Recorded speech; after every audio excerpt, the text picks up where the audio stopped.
Aesthetics, a piece of art that has been gaining more popularity with the rise of the internet. Websites like YouTube and Pinterest have only added more to the already diverse pool of aesthetics you can choose from. This can include pictures, videos, outfits, and even music. Each aesthetic has its own story, its own uniqueness.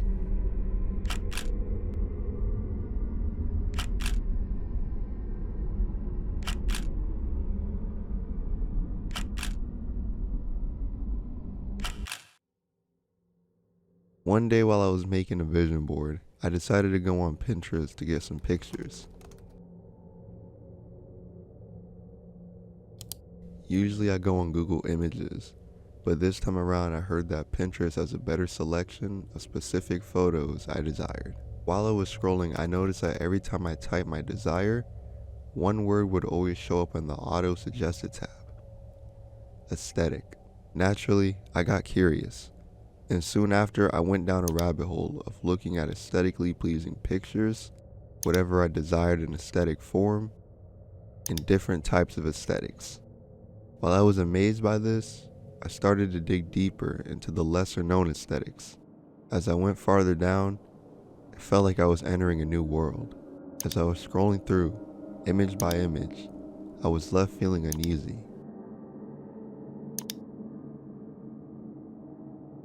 Wondering to myself, why would someone make this? Who made this? What is the purpose of this media? Despite the questions berating my mind, I still continued to dive deeper into this subject.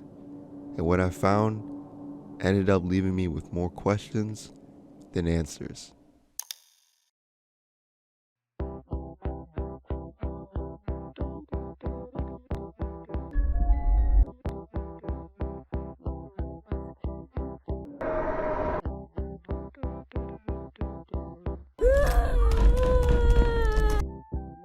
Imagine an aesthetic that is able to captivate the emotions you've been suppressing for so long. An aesthetic that many turn from, but the few who indulge find it comforting. Therapy, some might even say. Traumacore is a type of aesthetic that dives into sensitive, nuanced topics of abuse and trauma, typically stemming from childhood. The art consists of low-quality, grainy images of liminal spaces and childlike environments surrounded with text displaying negative thoughts the creator has about themselves or a situation. The image is also accompanied with cartoon characters to represent a piece of innocence in an otherwise confusing, dark image. Along with the visuals, there are videos and music that can comfort you even more. It's like having a blanket of media to help you cope and connect with like-minded individuals that have gone through similar experiences. Users who create this art often do so to cope with the immense amount of pain they have undergone mentally, physically, or even spiritually. To be young and put your trust into people only for them to take advantage of you, break you down, or leave deep lasting emotional wounds, I truly wish you love and light, and hope you can garner the strength to overcome your trauma and use this as a stepping stone to living a healthier, happier life.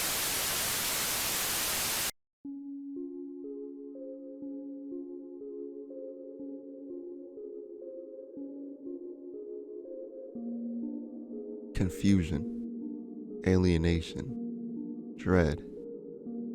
These are just some of the words you can use to describe the intricate study of the Weirdcore Aesthetic.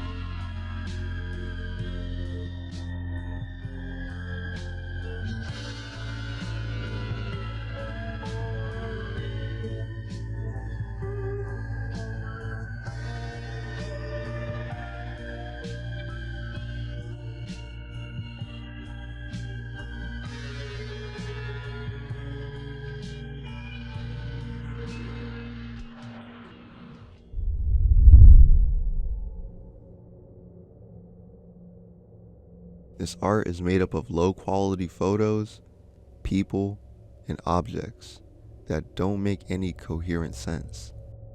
It's just random, but somehow connected, thus leaving the viewer to make their own interpretation of the picture.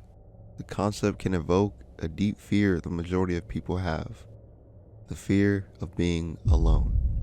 To be in an environment with only yourself, your thoughts, and silence consuming you, it leaves people with an uneasy feeling you cannot shake. Knowing that it's only you is more scary than knowing there is at least someone else out there. Somewhere.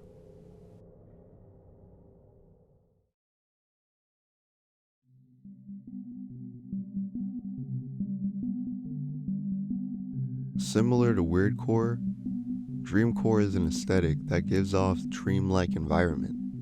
Photos are filled with bright, colorful objects, fictional places, and unrealistic photoshops. While this is supposed to be a gateway to experience the dreamlike state while conscious, I cannot seem to shake off the eerie feeling I get looking at these photos. Despite the colorful, innocent feel it's supposed to give off, it feels like everything is too perfect. It's like I'm expecting some type of dark entity to appear, but it doesn't. To paint an aesthetic that on the surface level feels safe and dreamy, but anxious riddled deep down, is a work of art, I must say.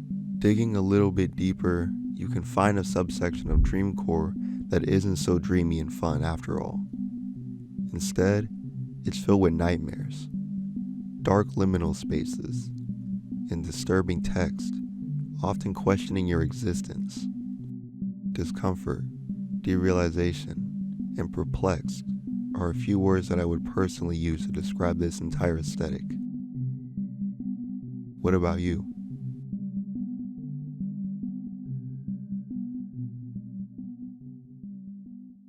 Thank you guys for watching this video. If you made it this far, I appreciate you guys for real. And I have a quick announcement real quick. Just real quick.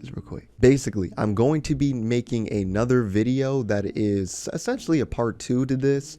Originally, it was going to be part 1. I didn't intend on making this kind of creepy, scary, whatever type of video until I dug enough digging. However, I wanted to make an original video talking about more so the downside, the toxic side, similar to the subliminals video that I did like 3, 4 maybe weeks ago. And that's what I'm still going to continue doing. So like I said, stay tuned in the near future for a part 2 regarding this, man.